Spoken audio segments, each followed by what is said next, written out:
depuis le 19 novembre. Et nous suivons de près cette opération. Nous voyons comment vous êtes organisés.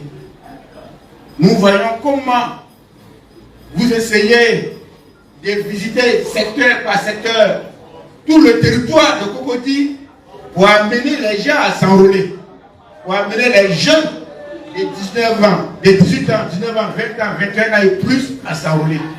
C'est une opération essentielle, capitale, une opération importante pour le PPACI, mais pour la Côte d'Ivoire elle-même.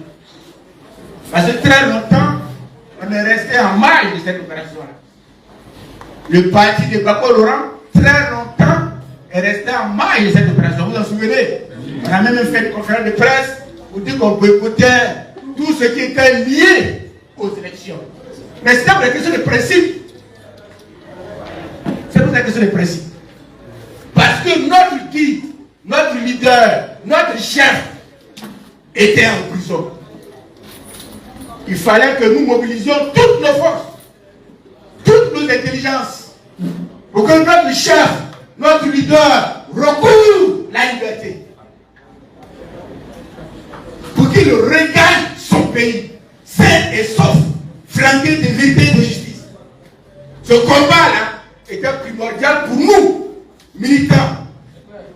Ou bien, ce combat-là était le plus important de tous les autres combats. Comment obtenir la libération de Gbagbo Laurent? C'était notre préoccupation.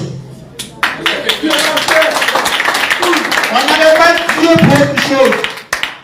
On n'avait pas Dieu pour autre chose. On n'avait pas de cœur pour autre chose.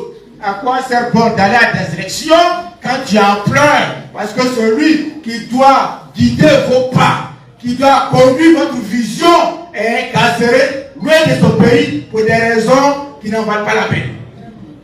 Il fallait nous concentrer sur le combat de la libération de Gbagbo Laurent. Et vous, vous vous êtes concentré sur ce combat-là. Et vous, vous avez donné le meilleur de vous-même. Et vous, vous êtes resté déterminé. Et vous, vous êtes resté engagé, dévoué, mobilisé. Et ensemble, avec les Ivoiriens, nous avons obtenu la libération du président.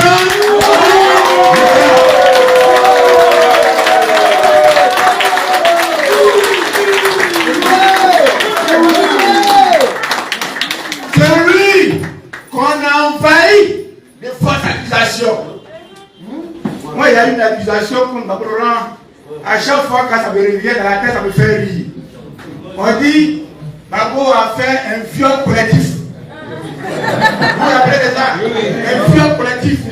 Il a mis les femmes dans un magasin et comme c'est Gbagbo, il les a violées à tout le rôle. J'ai dit, mais comment ça peut être possible? Comment ça peut être possible? Heureusement, la CPI a dit, vous exagérez. Vous exagérez. Même si on dit, vous exagérez. Vous exagérez. Cet homme-là, il n'en est pas capable. Cet homme-là, il n'en est pas capable. Il est blanc, il est pur, il est sain, il est sans tache. Il est et la CPI a libéré Gbagbo Laurent. Maintenant, notre Gbagbo est en Côte d'Ivoire. Dans son pays. Et je voudrais préciser à l'attention de ceux qui nous écoutent. Gbagbo n'est pas en Côte d'Ivoire pour faire du buzz politique. Gbagbo n'a pas créé le PPACI pour faire du buzz politique. C'est pas un homme de showbiz. Il n'est pas dans les buzz politiques. Gbagbo est pour la construction d'une Côte d'Ivoire qui donne la dignité à l'Ivoirien. Merci, bro. Merci. Hey, frère. Hey, frère. Hey, frère. Hey, frère.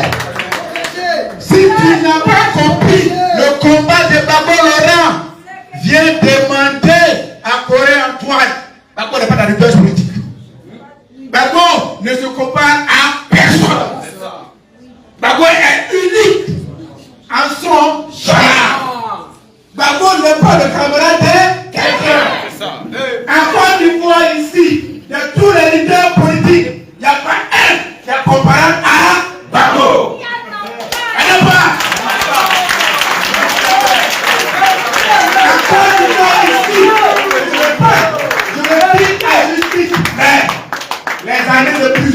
3 ans au camp pénal, ça va mûrir.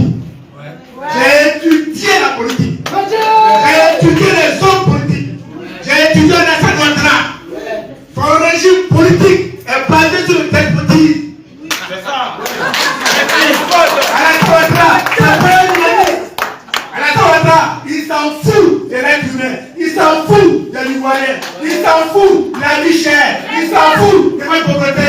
Alassane Ouattara, c'est plus la ressource du pays, c'est la richesse et la richesse au plan.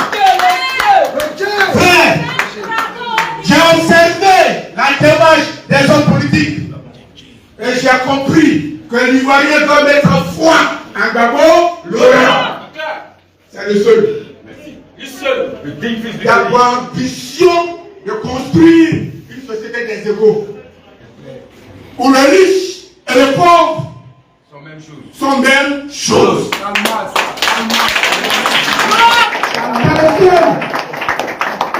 Qui veut que dans cette société-là, le riche, parce que riche, ne piétine pas le pauvre, parce que pauvre. Mais que la loi, que tous, riches comme pauvres, nous serons égaux devant la loi. C'est le seul. C'est le seul qui ne va pas abuser de la loi pour anéantir l'autre parce qu'il est pauvre. C'est le seul. La société des égaux. Oui, on peut être différent par les fortunes. Ça, c'est les environnements qui est créé. Tu peux être DG, tu peux être ministre, tu peux avoir plus d'argent que l'autre. Aguené peut avoir plus d'argent que Taï. Sambi peut avoir plus d'argent que Kabé. Mais ça se crée, c'est l'environnement, c'est le travail des uns et des autres qui te donnent de l'argent, mais tu ne dois pas abuser de ça pour voir l'autre comme un esclave, comme un sous-homme. Et Gbagbo Laurent veut que les Ivoiriens soient égaux les uns les autres. Je vous explique ça. Je vous explique ça pour que vous compreniez qu'on n'est pas la même chose avec ceux qui cherchent le pouvoir. On n'est pas la même chose. Nous luttons pour des valeurs. Nous luttons pour des principes. D'abord, on veut construire une société où l'Ivoirien a toute sa dignité, a toute sa fierté. Même pauvre, il est digne. Même pauvre, il est digne. Et c'est pourquoi, pendant sa gouvernance, il a fait en sorte que les richesses du pays puissent profiter à tout le monde. J'avais pour preuve le café de cacao. On n'en parlera pas. Les Ivoiriens mangeaient dans leur faim. J'avais des preuves, l'EVA. Grâce à la politique de Gbagbo Laurent, les Ivoiriens, planteurs, agriculteurs, mangeaient à leur faim. Ou bien, Gbagbo Laurent est le seul qui veut que nous vivions en démocratie. Ça veut dire quoi? Regardez, Agueda qui était en prison il n'y a pas longtemps. Et pourquoi? Parce qu'il a dit que le troisième mandat est anti-constitutionnel. Il n'a pas incité les guerres. Il dit le troisième mandat là, c'est anti-constitutionnel. Ça veut dire quoi? Ça veut dire que le troisième mandat là, Agueda dit c'est pas conforme à la Constitution. Est-ce que pour ça on doit mettre quelqu'un en prison? Non. Est-ce que pour ça on doit mettre quelqu'un en prison? Mais on l'a mis en prison. On l'a mis en prison. Gbagbo Laurent est le seul qui veut que nous vivions en démocratie. Ça veut dire quoi en démocratie? Ça veut dire que nous sommes ici là. Si Edoukou dit ce que vous dites n'est pas d'accord avec ça, ça ne nous donne pas le droit de mettre Edoukou en prison. Il faut respecter la minorité. Il faut respecter le point de vue de la minorité. Encore que vous n'êtes pas majoritaire. Encore que vous n'êtes pas légitime. Encore que vous êtes des usurpateurs. Encore que vous êtes des bricoleurs. Encore que vous êtes des braqueurs.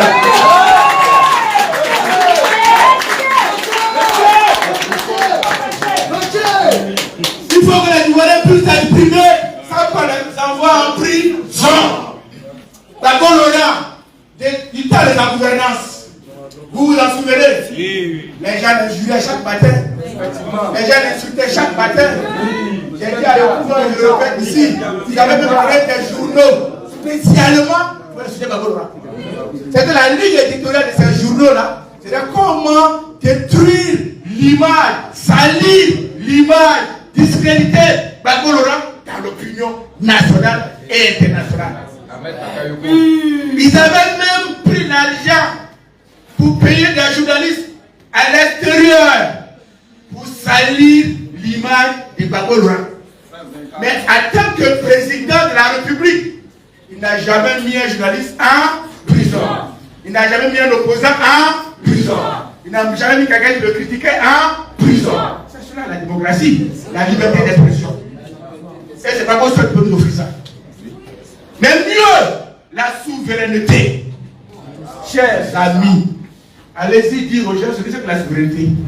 Parce que quand on parle de souveraineté, les gens croient que c'est affaire d'âge. Quand on parle de souveraineté, ils parlent d'âge. Non, papa est vieux. Papa est plus vieux que le président des États-Unis. Papa est plus vieux que Joe Biden. Papa est plus vieux qu'Alassane Ouattara. Mais la fraîcheur des idées de Gbagbo Laurent le rend encore plus jeune. La fraîcheur des idées, de la vision, de la politique, de la théorie politique de Gbagbo Laurent le rend encore plus jeune. Et l'un des jeunes que nous connaissons, c'est très vieux. La souveraineté. Ouattara a parlé d'émergence. Ça allait où? Il a oublié ça. Parce que, chers amis, le développement d'un pays, l'émergence d'un pays, la démocratie d'un pays, tout cela est lié à sa souveraineté. Si vous n'êtes pas souverain, vous ne pouvez rien. Mais un pays qui ne contrôle pas sa monnaie, un pays qui ne contrôle pas sa monnaie, un pays qui accueille une base militaire étrangère, non, un pays qui reçoit de l'extérieur, des puissances extérieures, ce qu'il doit faire, il se développe comment? En ligne de conduite. Tu dis, je vais construire 10 écoles en 2022. Ceux qui te commandent, ils te disent non, 10 écoles là c'est trop, il faut faire 2. Tu te développes comment? Tu dis, je vais construire 10 centres de santé. Ceux qui te commandent, ils te disent c'est trop, il faut faire un seul centre de santé. Tu te développes comment? La France, elle s'est battue pour sa souveraineté.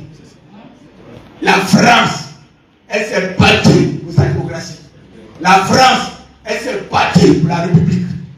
Vous vous rappelez, 1789, la société française était composée des nobles, le roi et la cour, des clergés, l'église, et puis le tiers état. C'est-à-dire que les en bas de l'homme. Et en bas de l'homme, là, ils ont pris leur responsabilité. Et puis, ils ont fait advenir en France ce qu'on appelle la République française. Il y a eu la révolution de 1789. Parce que les pauvres ne voulaient pas demeurer pauvres. Les faibles ne voulaient pas demeurer faibles. Et au moins, ils ont dit non, trop c'est trop. C'est quel pays ça? Où le roi seul a droit à la chasse? C'est quel pays ça? Où le roi seul a droit à la pêche? Et des jeunes gens comme Mirabeau, des jeunes gens, là je passe le contrôle de mon maître, des jeunes gens comme Robespierre ont pris leur responsabilité et il y a eu la Révolution française en 1789. Et la première République française, a été proclamée en août, le 10 août 1792. Aujourd'hui, la France est le pays des rêves pour certains. Beaucoup d'entre nous sont envie d'aller passer leur congé en France. En tout cas, quand les gens sont malades, ils vont se soigner en France. Mais les gens qui sont battus, voici ce qu'ils sont. La Russie s'est battue, voici ce qu'elle est.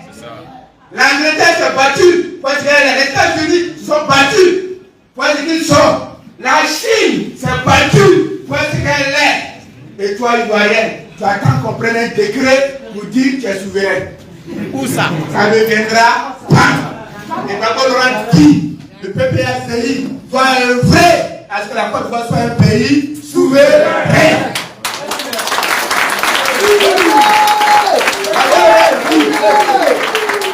Je vous dis ces choses-là. Je vous dis ces choses pour que vous compreniez pourquoi nous on avait Gbagbo. Je vous dis ça pour que vous compreniez le combat de Gbagbo qui nous mobilise encore au combat. Gbagbo n'est pas dans du buzz politique. Le PPACI n'est pas dans du buzz politique. Il y a une vision, il y a une politique, il y a une théorie politique que Gbagbo veut mettre en place pour le bonheur des Ivoiriens. Il a déjà mis ça en place. C'est ça. Il était en train de le faire avec la refondation. Ou bien pendant la refondation, pendant le plan de gouvernance de Gbagbo Laurent, vous vous en souvenez, chacun était libre dans ce pays-là, sans menace d'aller en prison. Sans menace d'aller en prison. Vous vous en souvenez? Les planteurs étaient heureux. Parce que les billets étaient payés à 1200 francs. Les planteurs étaient heureux. Parce que le cacao était payé à 1000 francs, 1500 francs. Les planteurs étaient heureux. Parce que la carte était payée à 500, 600, 800 francs. Gbagbo construisait une société dans laquelle chaque Ivoirien allait retrouver sa dignité, son honneur et sa fierté. Et c'est à cause de ça. Parce qu'il s'est résolument mis au service des Ivoiriens. Et non au service des puissances extérieures. Parce qu'il a voulu faire uniquement le bonheur des Ivoiriens. Et non le bonheur des puissances.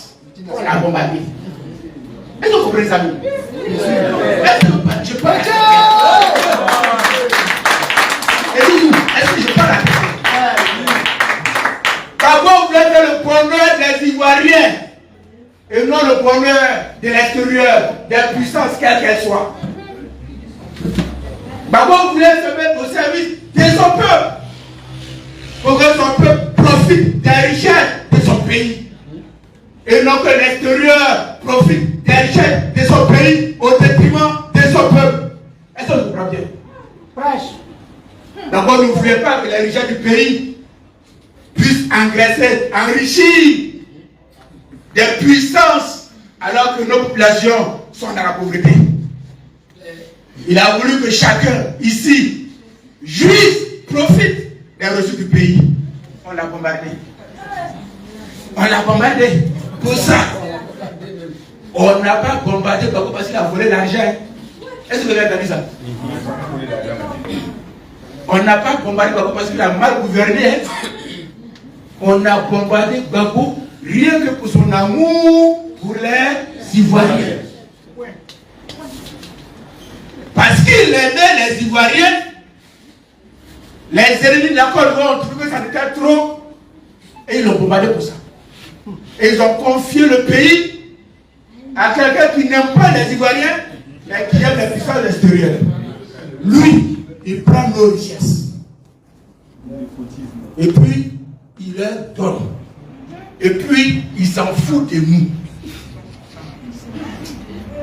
Et la dernière fois, j'ai entendu le Premier ministre dire, quand nos amis blancs quittent l'étranger, ils prennent les bateaux, ils accostent, ils prennent d'autres bateaux et puis ils vont à Sini. C'est ça la Côte d'Ivoire nouvelle. Non, monsieur le Premier ministre.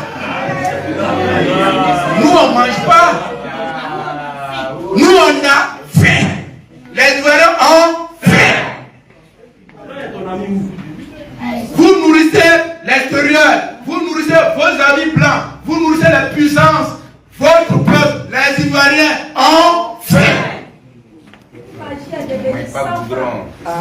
Tout est devenu cher.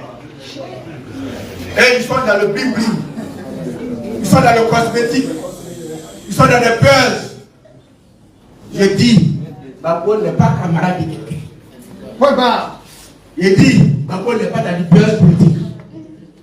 Je dis, Gbagbo n'est pas comparable à ces hommes assoiffés d'argent. Gbagbo est pour les citoyens. Et c'est pourquoi cette opération-là, elle nous tient à cœur. C'est ça. L'opération d'enrôlement. Il faut qu'elle soit l'opération de chacun d'entre vous. Carlos est 7, le coordinateur, c'est ça. Hein? Les étudiants dédiés et beaucoup d'autres sont à l'œuvre sur le terrain. Mais chacun doit s'intéresser à cette opération-là.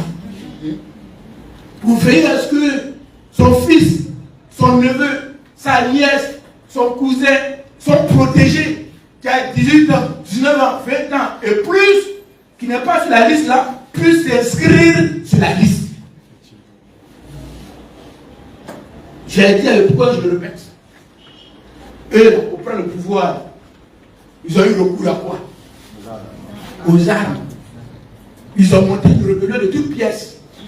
Malheureusement, le chef rebelle on ne sait pas où il est.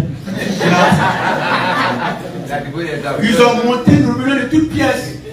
Et pendant 10 ans, ils ont fait une inutile guerre à Côte d'Ivoire. Une inutile guerre à Côte d'Ivoire. Mais nous, pour prendre le pouvoir, on a recours au bulletin de vote. On a recours au bulletin de vote. Or, pour avoir le bulletin de vote, il faut être inscrit sur la liste électorale. Allez-y vous inscrire. Merci. Allez-y vous inscrire. Et allez-y faire inscrire vos petits frères, vos neveux, vos protégés sur la liste électorale. Et puis, nos mamans pareilles, elles sont déjà inscrites. Allez-y vérifier si vos noms sont correctement inscrits. Parce que ceux-là, ils changent les noms. Ils changent les noms. Donc allez-y vérifier si vos noms sont correctement inscrits. Et si le lieu de vote dans lequel vous votez là, c'est ça qui est effectivement là. Parce qu'ils peuvent changer. Maintenant, pour ce qui concerne la transhumance, donc ça fait cas. Degui, constituer des équipes de vigilance. Il a donné le nom de lieu de vote, le nom de lieu d'enrôlement.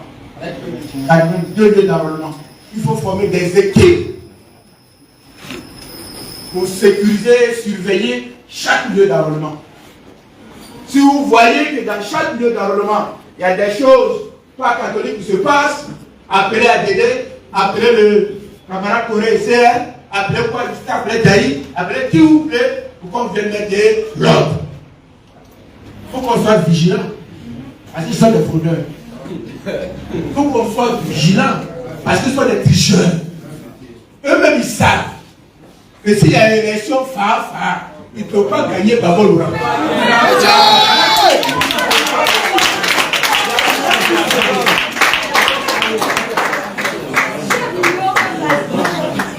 Je dis, le RHDP, c'est. Alassane Ouattara, c'est. Le parrain savent que s'il y a une élection démocratiquement organisée en Côte d'Ivoire contre Gbagbo Lora, ils ne peuvent pas. Alassane Ouattara, s'il a trop gagné dans une élection propre en Côte d'Ivoire, c'est 25%.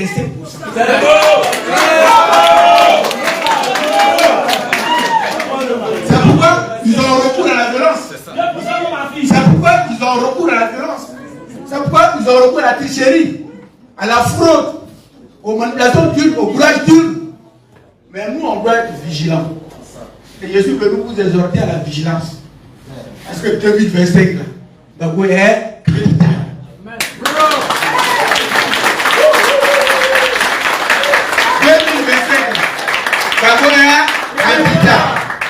Vous l'avez suivi, non?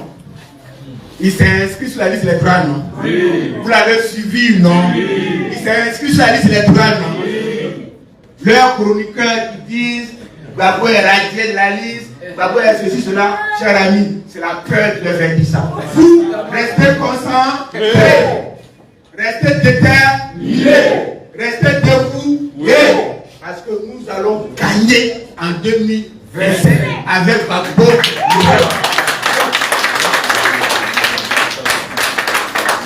Et puis on on va gagner, on va gagner. On va gagner. Nous, on ne trie pas l'adversaire. On ne sait pas qui sera notre adversaire. Mais quel que soit l'adversaire qui va se présenter devant nous, ou bien quels que soient les adversaires qui vont se présenter devant nous, d'abord on va gagner. C'est ce travail-là qu'on est en train de faire. Le travail d'inscription d'un mot majeur sur la liste électorale. Le travail de vigilance sur la transhumance qu'ils sont en train de faire. Le travail scientifique que nous allons faire. Alors, Aguedé l'a dit, mais il faut qu'on ait scientifiquement, à Cocody, le nombre de mots majeurs qu'on a inscrits. On aurait dit en temps normal, on doit inscrire 11 000. Dans les 11 000, si on a eu 6 000, c'est bon. L'opération a commencé le 19 novembre. Jusqu'au jour d'aujourd'hui, on a pu inscrire combien? Il faut nous faire un point. Dans tous les secteurs, il faut qu'on ait un point. À Cocody, on a pu inscrire combien? À Benjerville, on a pu inscrire combien? À Issia, on a pu inscrire combien? À Bonganou, on a pu inscrire combien? À Bangourou, on a pu inscrire combien? À Gandua, on a pu inscrire combien? À Seifra, on a pu inscrire combien? Sur tous les quartiers de territoire, on a pu inscrire combien? Il faut être qu'on fasse vigilant. Il faut qu'on les inscrive effectivement. Ceux qui n'ont pas de pièces, aussitôt que quelqu'un te dit qu'il a des pièces, tu le mets en contact avec Aguedé, ici à Cocody, pour qu'il fasse vite ses pièces. C'est la nationalité. Même si on doit le mettre au dos pour l'accompagner à la justice, on va le mettre au dos pour l'accompagner à la justice. Il est dans cette nationalité. T'as compris? On n'est pas là pour s'amuser. On est là pour une victoire éclatante. On n'est pas là pour s'amuser. On est là pour une victoire triomphante. Et on va triompher avec Baboudoua. Et si on s'amuse, c'est des fraudeurs. Si on s'amuse, c'est des tricheurs. C'est pourquoi il faut lever des vigilances. Est-ce qu'on peut compter sur nous?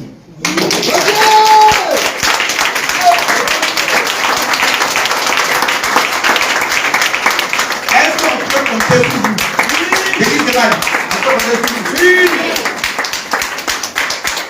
Jusqu'au dernier jour, il faut qu'on soit dans le cours, dans les domiciles, dans les familles, pour faire enrôler les gens. Jusqu'au dernier jour. Tant que l'opération n'est pas plus faite, on ne doit pas avoir de repos pour nous-mêmes. C'est quand l'opération va finir qu'on va se reposer au moins 2 jours avant d'aller à autre chose. Mais tant qu'on est dans l'opération, il faut que nous soyons dans l'opération. Sans ruse, sans digérer. Il ne faut pas qu'on vienne mentir à Aguedé pour dire on a enrôlé. Alors que c'est faux. On ne joue pas à la liste électorale. Eux là, regardez bien. En 2010 déjà, ils ont un type avec le gouverneur Mambé, de toute façon on appelle le Mambé, qui était à la CEI là. Vous vous rappelez? En 2010 déjà, il était en train de frauduleusement inscrire des gens sur la liste électorale. En 2010. Moi je ne sais pas, il m'a fait comme Daniel. En 2010, le Mambé, c'est lui non?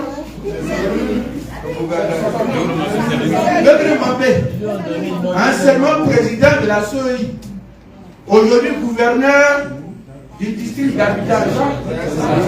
En 2010, il se cachait la nuit pour inscrire près de 400 000 personnes sur la liste électorale. Et puis on l'a attrapé. Et puis on l'a attrapé.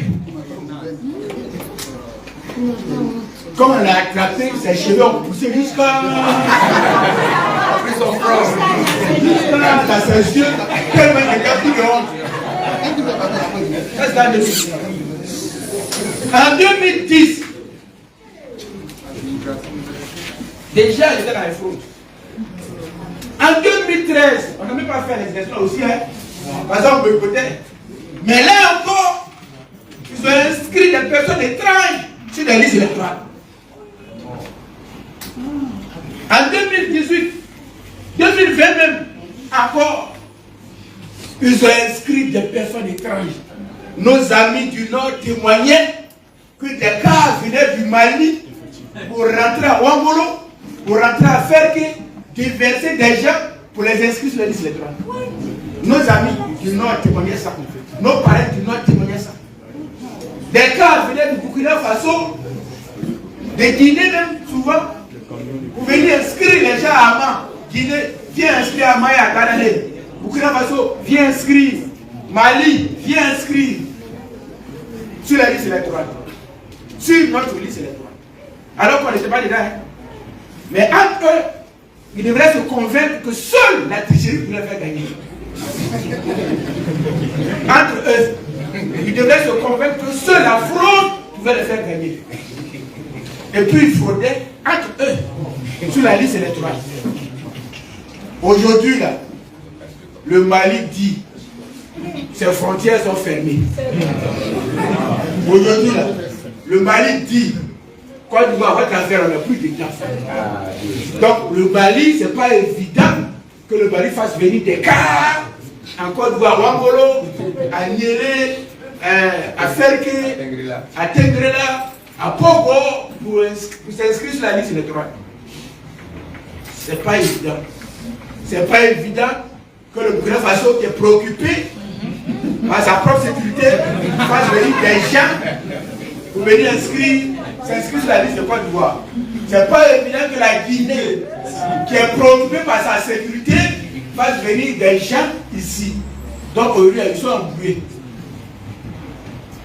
Si on ne fait pas attention, il faut aller prendre maintenant les morts. C'est pas évident, il faut qu'on soit vigilant. Il faut qu'on soit vigilant. Est-ce qu'on est d'accord avec ça? Oui.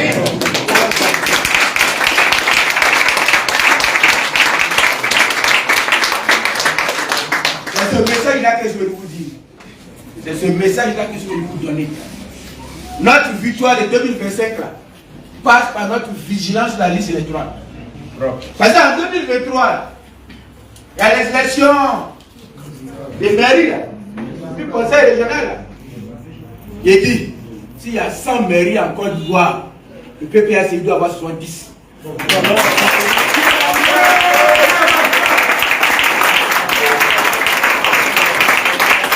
Et puis, et je le répète, par exemple, s'il y a 100 mairies en Côte d'Ivoire, le PPAC doit avoir 70, nos alliés, nos camarades du PDCI 20, 25 plutôt, et puis le RAGP 5.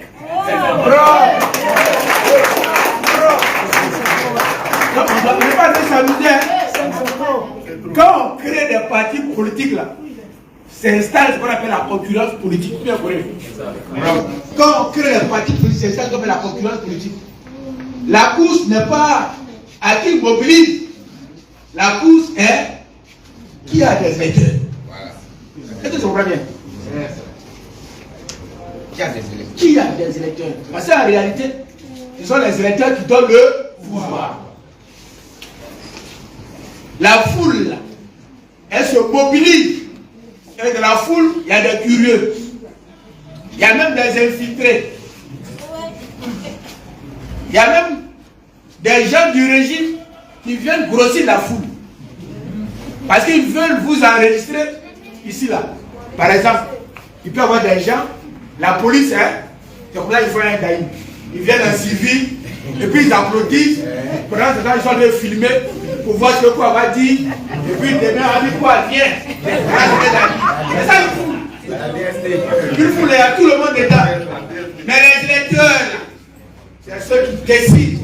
Quand ils se lèvent de leur domicile, ils disent, moi, là, je vais voter d'abord Laurent. Donc, nous avons besoin aujourd'hui d'électeurs.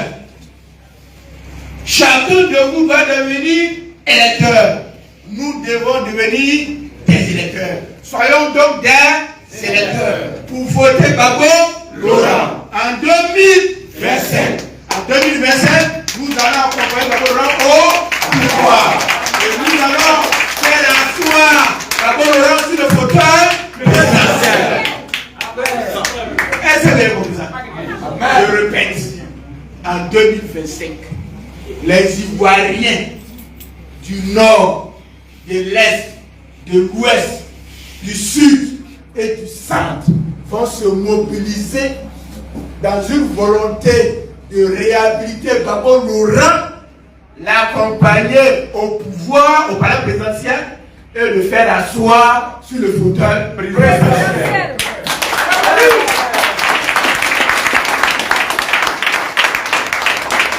En 2025, les Ivoiriens vont confier leur destinée, leur destin à Gbagbo Laurent. En 2025, Gbagbo Laurent va prendre le volant de nos vies et conduire nos vies. En 2025, nous allons donner la possibilité à Gbagbo Laurent de changer effectivement ce que le RHDP a gâté. Donnez-moi 5 ans. 5 ans seulement. Je m'appelle Alassane Draman Ouattara. Certains m'appellent Ado. Donnez-moi 5 ans. 5 ans seulement. Je vais changer vos vies. Regardez nos vies. Regardez nos vies.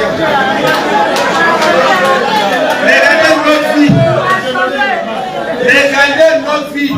On a devenu des mendiants. On a devenu des prostituées. On a devenu des brouteurs. On a devenu des voleurs. On a devenu des braqueurs. Parce que tout pour eux et rien pour nous. Tout pour eux et rien pour nous.